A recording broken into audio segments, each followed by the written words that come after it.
Ուժեղ կապանցիներ, բարև ձեզ։ Կապանը ես հիշում եմ այն ժամանակ, երբ առաջի անգամ մենք սկսել էինք մեր ձևով շարժումը։ Հիշում եք, Սամվել Կարապետյանին կալանավորել էին եկեղեցում պաշտպանելու համար։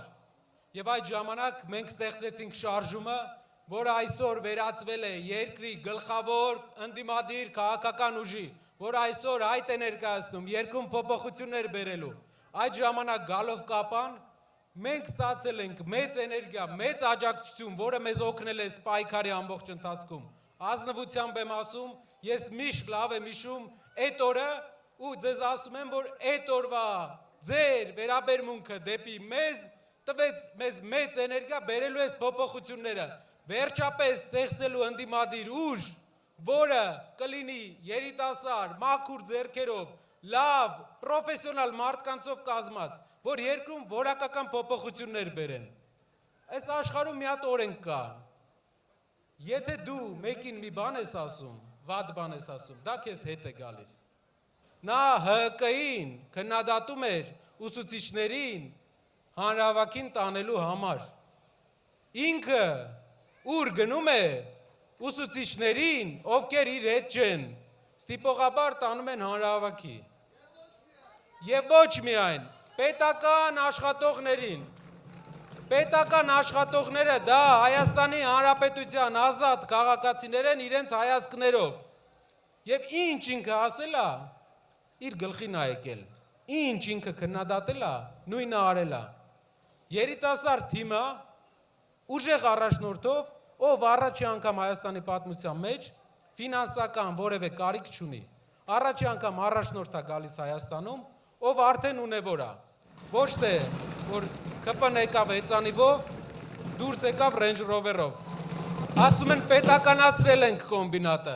պետականացրել եք, թե ԿՊ-ացրել եք։ Միևնույն ժամանակ 8 տարվա ընթացքում ամեն 3 տարին մեկ խոսք էր տրվում, որ կկառուցվի պղնձի վերամշակման գործարան վերջապես էս մեր երկրում, որ մեր երկրի գլխավոր հարստությունը չենք տանելու Չինաստան հողի տեսքով, վերամշակելու ենք եւ օգտագործելու ենք, չի կատարվել։ Որն է փոփոխությունը մեր առաջարկած։ Որակական Կապանի հանքերը,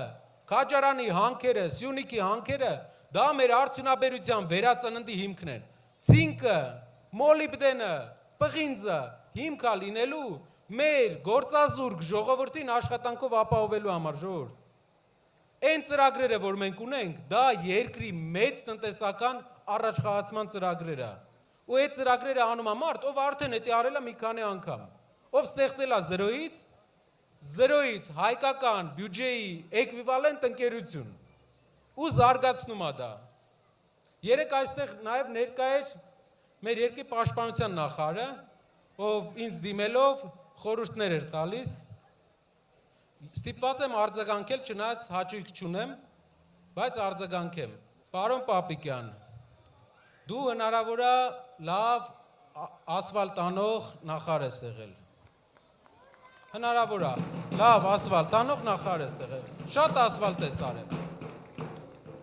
Դու հնարավոր է նաև դրական փոփոխությունների հույսով ես եկել ԿՊ։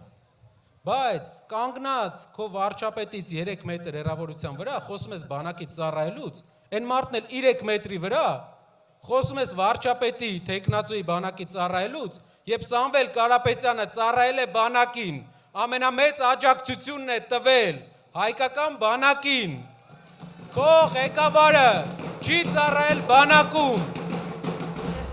Ապրիլյան պատերազմին մասնակցել է մայիսին։ Հետևն կանգնած ու դեմքն էլ չի փոխվում։ Ինքը չի ծառայել, մեր ղեկավարը ծառայել է, Սամվել Կարապետյանը ծառայել է։ Մյուս բանը ասեմ։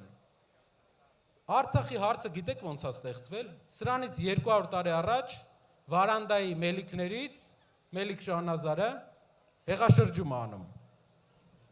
Վարանդայում ու կռվում է բոլոր հայ մելիքների հետ։ Ու ասում է, որ ինչու ենք մենք լարված հարաբերություններ հաստատում են վաղտվա թուրքերի հետ։ Ասում է, բարի շենք թուրքերի հետ, այն ժամանակվա թուրքերի։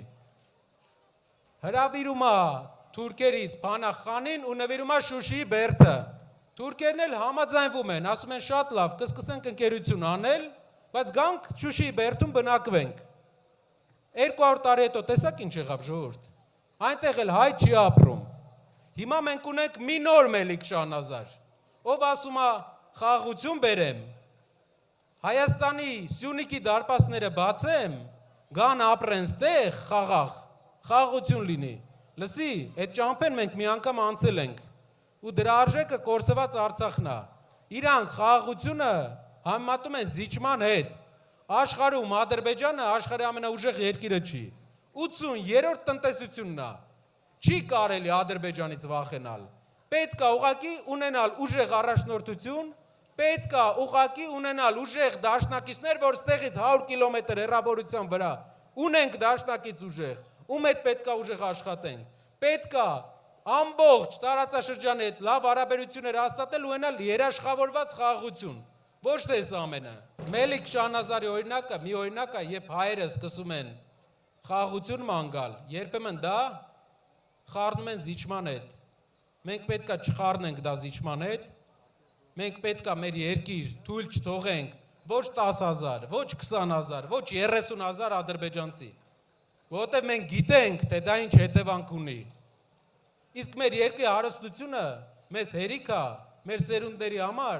տասնյակ տարիներ ու հարյուրավոր տարիներ լավ ապագա սարքելու համար։ Մեր երկրի հարստությունը հողի տակից հանում, տանում ենք Չինաստան,